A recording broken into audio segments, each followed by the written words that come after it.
Hi everyone. तो आज हम लोग सॉल्व करने जा रहे हैं इरोडोप का प्रॉब्लम नंबर 3.40। तो इस क्वेश्चन में बोला गया है a point dipole with an electric moment p oriented in the positive direction of the Z axis is located at the origin of coordinates.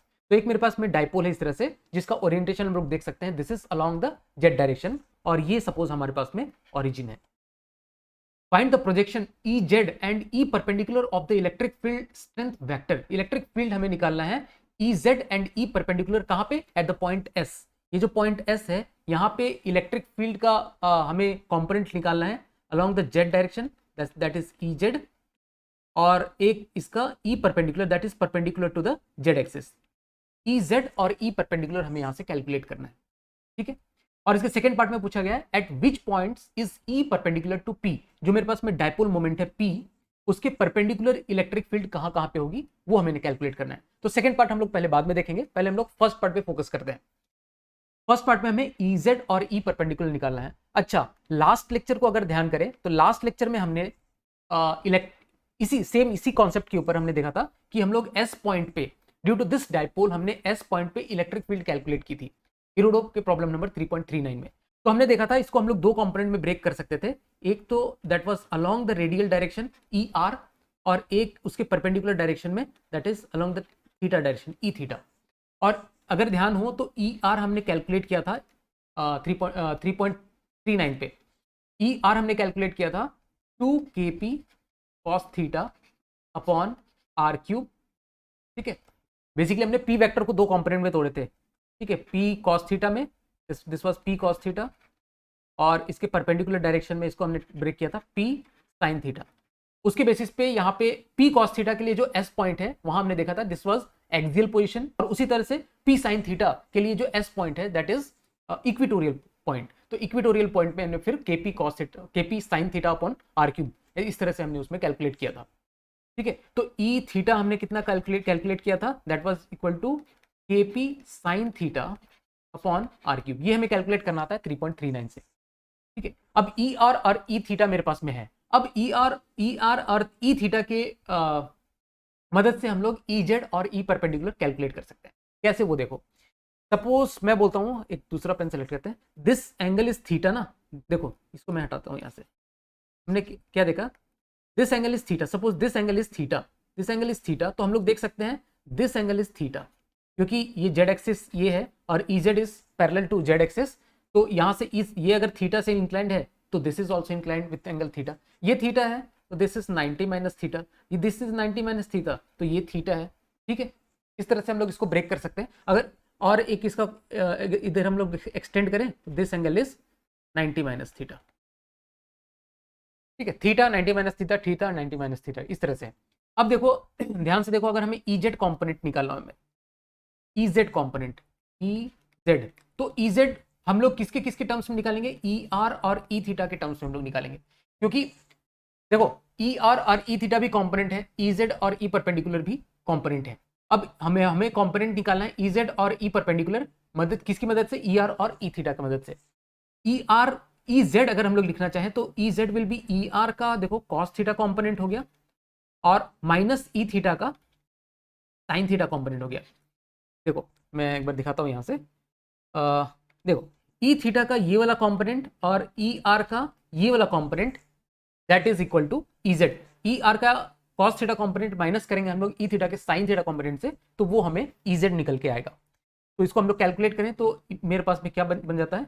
E Z अगर हम लोग निकालें तो दिस इज ई आर की वैल्यू यहां से हम लोग पुट करेंगे 2kp by R cube into cos theta, तो that is cos square theta, minus E theta is what? kp by R cube into sine theta हो जाएगा साइन स्क्वायर थीटा। और यहां से अगर हम लोग kp by R cube common निकाल लिया तो ये बन जाएगा कितना? 2 cos square theta minus sine square theta. अब यहां से देखो साइन स्क्वायर थीटा को हम लोग 1 माइनस कॉस स्क्वायर थीटा लिख सकते हैं, तो वो लिखने पे ये बन जाएगा kp upon R cube 3 cos square theta minus 1। Sine square theta को हमने क्या लिखा? Cos square theta, sine square theta is 1 minus cos square theta, तो 3 कॉस स्क्वायर थीटा माइनस 1। इस तरह से हम लोग इसको रिप्रेजेंट कर सकते हैं। This is my EEZ component, ठीक है। ये तो मेरे पास में ईजेड कॉम्पोनेंट आ गया। अब हम लोग देखेंगे इसका ई परपेंडिकुलर वाला कॉम्पोनेंट। तो ई परपेंडिकुलर वाला कॉम्पोनेंट देखो हम लोग कैसे निकाल सकते हैं, इसको मैं हटा देता हूँ यहाँ से, थोड़ा क्लियर होगा यहाँ से। ई परपेंडिकुलर के लिए हम लोग क्या लिखेंगे, ई आर का साइन थीटा कॉम्पोनेंट और ई थीटा का कॉस थीटा कॉम्पोनेंट दोनों एड अप हो जाएंगे। दिख रहा है यहाँ से, कॉम्पोनेंट सिंपल कॉम्पोनेंट ही तो हमको लेना है इसमें।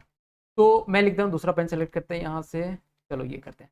अभी हम लोग लिखेंगे कौन सा, E R component, E R component नहीं सॉरी ई परपेंडिकुलर ना, ई परपेंडिकुलर देखो कितना आ जाएगा, ई आर का साइन थीटा, ई आर का sine theta component plus E theta का cos theta component, E theta का कॉस थीटा कॉम्पोनेंट। सिंपल है। ई आर कितना है मेरे पास में, 2kp by R cube into sine theta into cos theta, देखो sine theta into cos theta plus E theta KP sine theta by R cube, KP by R cube into sine theta into cos theta हो जाएगा, यहाँ पर भी sine theta into cos theta. तो अगर हम लोग इसको कैलकुलेट करें तो ये बन जाएगा 2kp प्लस ये हो जाएगा 3kp by R cube into sine theta into cos theta. तो this is my E perpendicular. तो अब मेरे पास में ई जेड भी आ गया और ई परपेंडिकुलर भी आ गया। दैट मीन्स ये अब मैं ई थीटा इसको हटा सकता हूँ, इसको हमने इसके टर्म्स में रिप्रेजेंट कर दिया, ठीक है, तो ये भी हट जाएगा। अब मेरे पास में ई परपेंडिकुलर कितना आ गया, ई परपेंडिकुलर आ गया 3kp by R cube sine theta cos theta. E Z देखो यहाँ से मेरे पास में आ चुका है, E Z will be kp by R cube 3 cos square theta minus 1। अब देखो ध्यान से, अब इसके सेकेंड पार्ट को देखो। सेकेंड पार्ट में क्या पूछा गया है, at which point is E perpendicular to P. S पे मतलब ये जो हमने एस पॉइंट पे कैलकुलेट किया है इलेक्ट्रिक ई परपेंडिकुलर और ई जेड, ठीक है। अब ऐसा कौन कौन से ऐसे पॉइंट हैं स्पेस में जहां पे E will be perpendicular to P, मतलब electric field is perpendicular to direction of this dipole moment. Direction of dipole moment is कौन सा direction, direction along the Z axis. हमें यह पूछा है कि कहां पे electric field is perpendicular to Z axis, ऐसा क्वेश्चन पूछा गया है, ठीक है। परपेंडिकुलर टू जेड एक्सिस अगर बोला गया है दैट मीन्स हमारे पास कौन सा कंपोनेंट बस बचेगा, परपेंडिकुलर कंपोनेंट बस बचेगा। हमारे पास जो जेड के अलोंग जो डायरेक्शन, जेड डायरेक्शन के अलोंग जो इलेक्ट्रिक फील्ड का जो कंपोनेंट है दैट शुड बी जीरो, वो उसको जीरो होना पड़ेगा, तभी इलेक्ट्रिक फील्ड जो नेट आएगा वो परपेंडिकुलर डायरेक्शन में आएगा, ठीक है। ये बात समझ में आती है। दैट मीन्स ई जेड को मुझे जीरो करना है। सेकेंड पार्ट में जो पूछा गया है, सेकेंड पार्ट में बोल रहा हूं, सेकेंड पार्ट में पूछा गया है, एक्चुअल में देखा जाए तो कहां पे E Z equal to zero है। E Z equal to zero होगा तो ऑटोमेटिकली जो मेरे पास जो रिजल्टेंट आएगा इलेक्ट्रिक फील्ड का किसी भी पॉइंट पे, that is perpendicular to Z direction and that means perpendicular to dipole moment vector, ठीक है। तो ई जेड जीरो कहां पे है, देखो सिंपल से देखो, KP upon R cube zero है नहीं, that means 3 cos square theta minus 1 जहां पे जीरो हो गया, दैट वहां पे E Z will be zero. 3 cos square theta minus 1 जहां पे हो गया, तो हम लोग यहां पे करते हैं, हम लोग बोलते हैं 3 cos square theta minus 1 that is equal to zero. ये मेरा कंडीशन हो गया सेकेंड पार्ट के लिए। तो ये अगर हम लोग कैलकुलेट करें तो cos स्क्वायर थीटा की वैल्यू आ जाएगी मेरे पास में 1/3, और हम लोग बोल सकते हैं कि cos थीटा की वैल्यू आ गई प्लस माइनस 1/√3। तो हमें बेसिकली ये थीटा का लोकस फाइंड आउट करना है कि ये थीटा का लोकस लोकस क्या होगा, वो बेसिकली हमें इसमें फाइंड आउट करना है। तो अगर मैं यहां से बनाऊं तो ये मेरे पास में डाइपोल मोमेंट वेक्टर का डायरेक्शन था, P vector, that is along the direction of Z axis, ठीक है। और हमने किसी थीटा पे, सपोज मैं बोलता हूं कि किसी एंगल थीटा पे इस तरह से हमने कैलकुलेट करी, किसी कोई पॉइंट एस है मेरे पास में, और यहां से थीटा एंगल हमने कैलकुलेट किया जहां पे electric field is only along the perpendicular direction, that means perpendicular to Z axis, only along this direction electric field, उसका ये कंपोनेंट इज जीरो, ये component is zero, this component is zero, ये component exist नहीं करता है। तो ऐसा theta हमने निकाला, ये थीटा कहां पे आएगा, जहां पे cos थीटा प्लस माइनस 1/√3 होगा। अब इस चीज को ध्यान से सुनो, ऐसा पॉइंट कहां पे लाई कर सकता है, ये जेड एक्सिस है सपोज, ठीक है, मेरे पास कुछ नहीं है, ठीक है, ये जेड एक्सिस है, और ये मैंने ये एक ऐसा पॉइंट फाइंड आउट किया इस पॉइंट पे जो कि यहां से इस तरह से इंक्लाइंड है थीटा पे। अब ये थीटा कहां तक हो सकता है, अगर थीटा को मैं बोलूं तो थीटा कहां से कहां तक, ये देखो पूरा हर डायरेक्शन में रोटेट कर सकता है। ये जेड एक्सिस है सपोज, इसको जेड एक्सिस समझो, और ये मैंने निकाला, ये वाला मेरा एस पॉइंट को रिप्रेजेंट कर रहा है, this point is representing S, ठीक है। यहां पे इस पॉइंट पे हमने कैलकुलेट किया, यहां से थीटा एंगल पे इंक्लाइंड है, यहां से थीटा एंगल पे इंक्लाइंड है ये पॉइंट, जहां पे ये सेटिस्फाई कर रहा है, जहां पे सिर्फ इलेक्ट्रिक फील्ड परपेंडिकुलर डायरेक्शन में, ई परपेंडिकुलर बस एग्जिस्ट कर रहा है। अब ये पॉइंट कहाँ कहाँ पे हो सकता है स्पेस में, देखो मैं सारे डायरेक्शन में इसको रोटेट कर सकता हूँ। ये कि पूरा एक हम लोग इस तरह से कोन में इसको रोटेट कर सकते हैं। ये थीटा सिर्फ एक पॉइंट के लिए तो नहीं होगा ना, पूरा का पूरा अगर हम लोग इसको 3D में देखें तो ये इतने पॉइंट्स के लिए अगर हम लोग बात करें, इतने हर एक पॉइंट में ये सेटिस्फाई करेगा। मतलब ये थीटा सिर्फ एक पॉइंट के लिए नहीं है, ये कि पूरा का पूरा इतने एक अगर हम लोग यहां माने तो दिस इज कंप्लीट रिंग, ये इतने इतने पार्ट के लिए सबके लिए वही थीटा है। और एक इसमें इंपॉर्टेंट बात है, जहां पे ये कंडीशन सेटिस्फाई हो रहा है तो this condition is independent of R. जो हमने यहां से देखा था, this suppose this is origin, और यहां से हमने देखा था कि आर डिस्टेंस पे हमने इलेक्ट्रिक फील्ड की वैल्यू कैलकुलेट की थी एस पॉइंट पे, आर डिस्टेंस पे। बट जहां पे ये कंडीशन सेटिस्फाई हो रहा है वो सिर्फ थीटा का कंडीशन सेटिस्फाई हो रहा है। दैट मींस मैं बोल सकता हूं कि 3 cos स्क्वायर थीटा -1 जहां पे 0 हो गया, in that is independent of value of R. R पर डिपेंड नहीं कर रहा है। 3 cos स्क्वायर थीटा -1 जहां पे 0 हो गया, वहां पे बोलेंगे कि EZ मेरा 0 हो गया, और वहां पे सिर्फ परपेंडिकुलर कंपोनेंट इलेक्ट्रिक फील्ड की एग्जिस्ट कर रही है, ई परपेंडिकुलर ओनली। तो this is independent of R. That means मैं बोल सकता हूं कि किसी भी आर के लिए ये अगर वो थीटा इस थीटा एंगल वाले कंडीशन को सेटिस्फाई कर रहा है, तो किसी भी वैल्यू ऑफ आर के लिए this condition is getting satisfied. तो हम लोग बोल सकते हैं this is not only valid for this R distance पे जो रिंग है, this is valid for all the rings. हम लोग बोले this is valid for all the rings, इसको अच्छे से बनाते हैं। This is valid for all the rings in this cone. एक कोन है मेरे पास में, उसमें कोन में देखो हर एक पॉइंट, मतलब सिर्फ एक पॉइंट के नहीं, हर एक पॉइंट के लिए, कोन के हर एक पॉइंट में, कोन के लेटरल सरफेस में किसी भी पॉइंट को ले लो। मैं ring ring ring ring ring ring करते करते नीचे तक आओगे ना, तो उसमें रिंग हर एक के हर एक पॉइंट के लिए कंडीशन वैलिड है जहां पे वो थीटा सेटिस्फाई कर रहा है। और ये थीटा पूरा का पूरा कोन के हर एक पूरे के पूरे लेटरल सरफेस में, पूरे के पूरे कोन के लेटरल सरफेस के हर एक पॉइंट में ये कंडीशन, ये थीटा सेटिस्फाई होगा। This value of theta where cos theta is equal to +-1/√3। तो अभी तो फिलहाल हम लोग cos थीटा इक्वल्स टू 1/√3 की बात कर रहे हैं। Suppose cos theta is equals to 1/√3, -1/√3 की हमें बात करेंगे।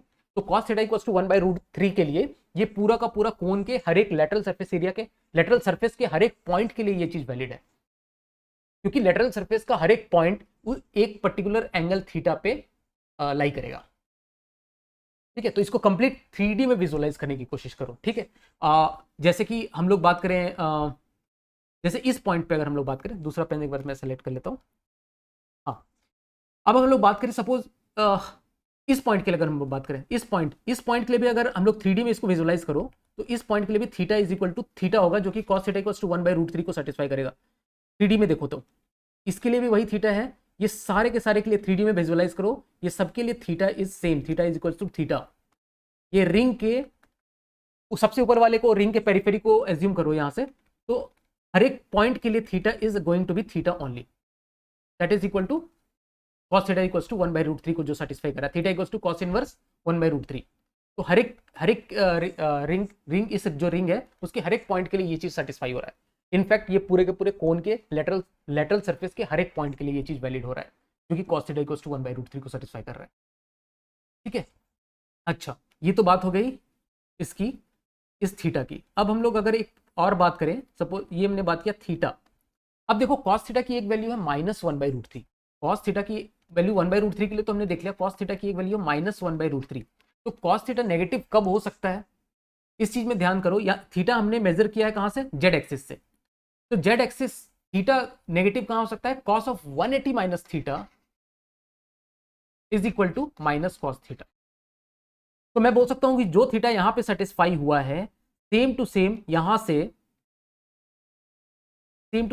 से मैं एक बनाता हूं इसको, इस डायरेक्शन में भी एक कोन होगा, उसका पूरा का पूरा लेटरल सरफेस इस कंडीशन को सेटिस्फाई करेगा, जो कि यहां से थीटा एंगल पे होगा, जो कि यहां से 180 माइनस थीटा के एंगल पे होगा।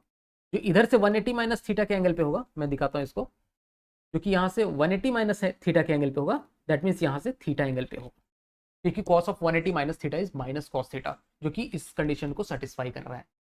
ठीक है, तो एक नीचे का एक कोन, नीचे भी एक ऐसा ही कोन एग्जिस्ट करेगा, जो कि cos थीटा ये इस कंडीशन को सेटिस्फाई करेगा।